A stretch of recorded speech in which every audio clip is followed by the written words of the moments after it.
I'm not saying you guys should go out and buy this fancy machine, but I mean, if you could stop drinking coffee or maybe invest in something like this, you would save a lot of money down the line. Never do I do that. Never. That's such a waste of money for something that costs 20 cents. Spending more money on coffee than you do on retirement is ridiculous. If you instead just put that $3 to $5 you're spending every day on coffee into a Roth IRA and let that compound over the next 40 years in an index fund, you'd have over $1 million. Now, how does that make you feel that your daily cup of coffee is leaving $1 million on the table? Did you hear that? Trust me, we've been solving the wrong equation this entire time. We're out here counting pennies while the real game, it's being played with completely different rules. In the next 15 minutes, you're going to get the only financial blueprint that actually matters, and trust me, that cup of coffee is not costing you a fortune. So here's exactly what I'm going to show you in the next few minutes. First, I'm going to mathematically prove why the coffee math is a lie. Not an exaggeration, not a mistake, a lie. And when you see who benefits from this lie, you're going to understand why it's been pushed on us for decades. Then, I'll expose where the real wealth gap actually is. And I mean the actual specific mechanisms that separate people who build wealth from people who don't. This isn't about privilege or advantages. It's about 3 specific systems that you've never been told about. Once you see these, you can't unsee them. After that, I'm going to show you the big win strategy that actually moves the needle. The same moves that took regular people from paycheck to paycheck to 6-figure savings, without giving up a single thing they enjoyed. I'm going to show you exactly where to focus your energy for maximum impact. And finally, I'm going to hand you the exact blueprint that's proven to work. Not theory, not what should work, but what has actually worked for real people in the real world. The specific steps in order with numbers. By the time we're done here, you're never going to feel guilty about small purchases again. More importantly, you're going to know exactly what to do instead. So let's get into it. Part 1, the coffee math myth. All right, let me show you something that changed how I think about this entire debate. So everyone does this coffee math, right? $5 a day, $1,825 a year. Invest it for 30 years. You get about $185,000. Yet we have not considered the fees and all those deductions from that $185,000. Sounds impressive until you realize something crucial. You know what else gives you $185,000? A single $3,000 salary raise invested the same way. $3,000? That's a 5% raise for someone making 60 grand. One conversation with your boss versus 10,950 daily decisions to skip coffee over 30 years. Which one sounds easier? And when you think about it, that tracks perfectly. You can't build wealth from a scarcity mindset. And that's exactly what the skip your latte advice creates. A daily reminder that you can't afford a simple pleasure.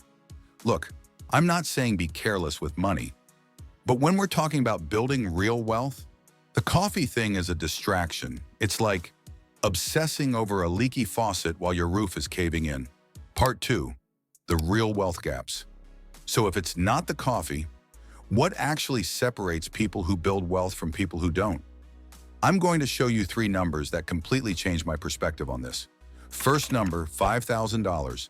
That's the average monthly income difference between the top 20% of earners and everyone else per month.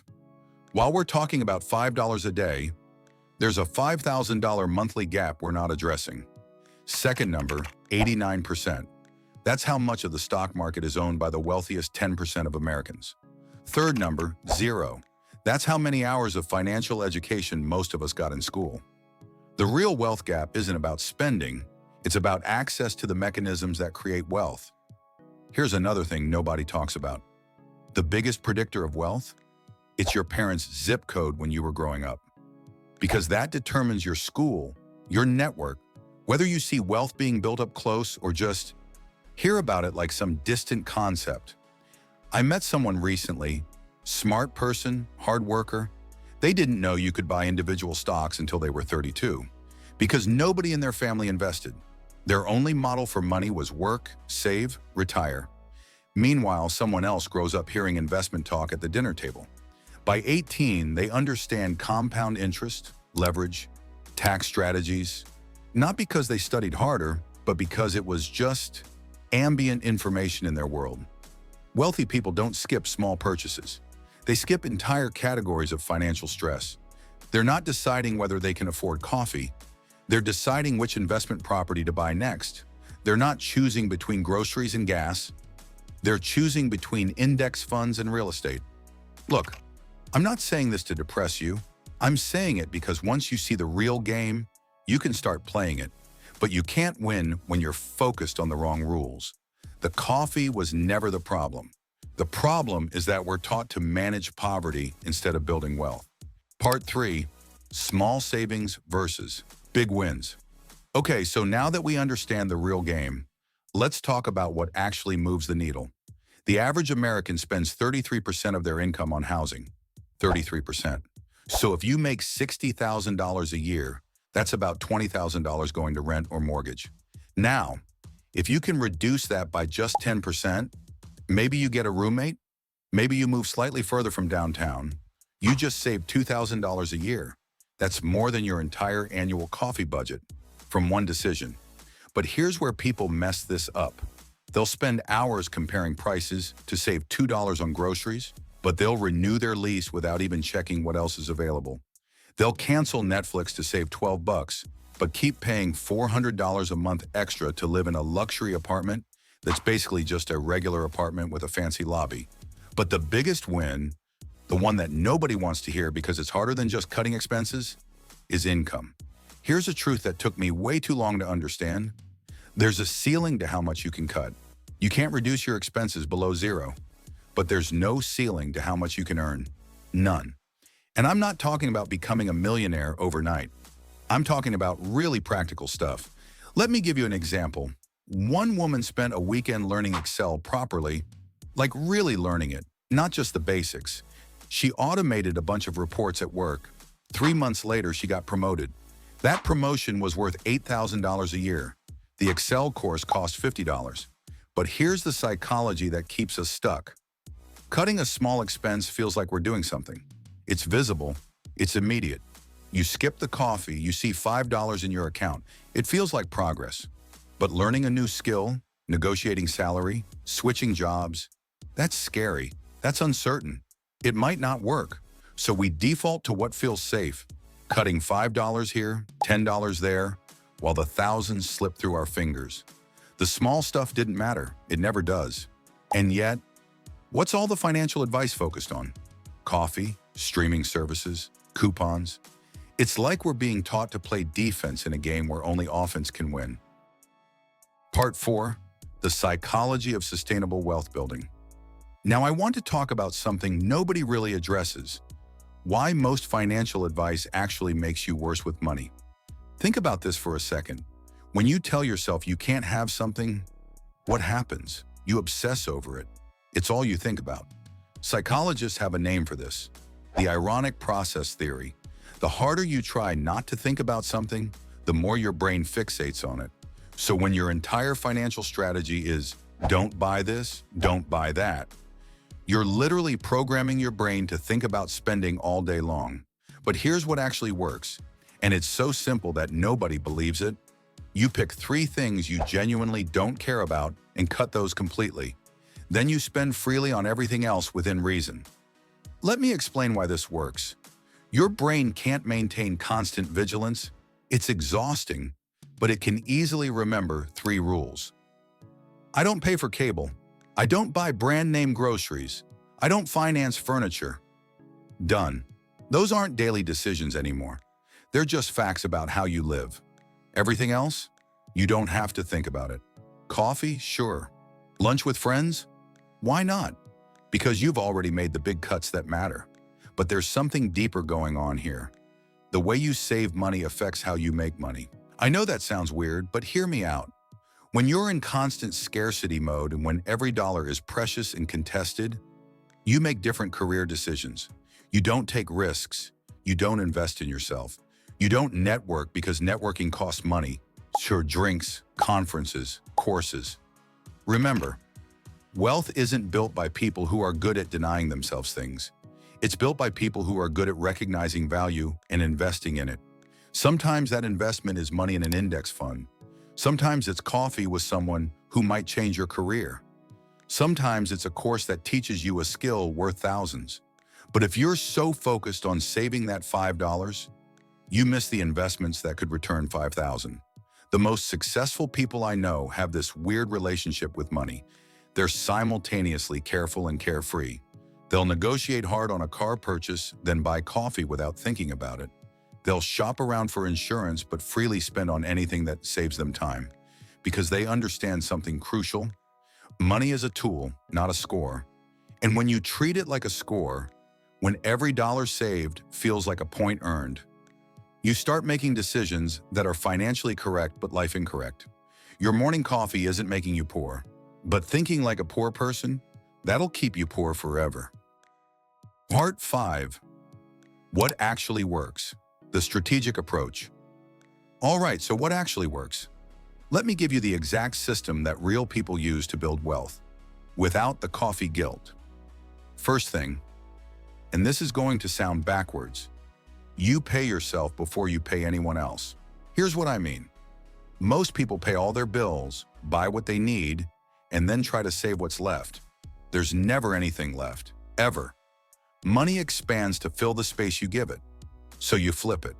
The day you get paid $500 or whatever you can manage, it disappears automatically into an account you can't easily touch. You never see it. It doesn't exist. Then you live on what remains. This isn't discipline. It's the opposite of discipline. It's admitting you don't have discipline and designing around that fact. Now here's the second thing, and this is where people really mess up. You need to increase your income, but not the way everyone thinks. Everyone's trying to start a dropshipping business or become an influencer. That's not what I'm talking about. I'm talking about getting paid more for what you already do. There's this guy I know, customer service rep. Instead of starting a side hustle, he spent his evenings learning Salesforce. It took him 3 months. His company was desperately looking for someone who knew Salesforce. He got moved to a technical role, $20,000 raise, 3 months of evening learning. You see the pattern? They didn't change careers. They didn't start from zero. They just became slightly more valuable at what they already did. But here's the part that really matters, and nobody does this. You have to track the right numbers, not your coffee spending, not your daily expenses. 3 numbers that actually matter. First number, your monthly nut. That's everything you absolutely must pay to survive. Rent, insurance, minimum payments. That's it. Most people have no idea what this number is. Second number, your hourly value. Take your salary, divide by 2,000. That's roughly what an hour of your time is worth. If you make $60,000, your hour is worth $30. Third number, your investment rate. Not savings, investments. Money that's actually growing. Because here's the thing. If you're not investing, you're getting poorer every day. Inflation is about 3% a year. Your savings account pays 0.5%.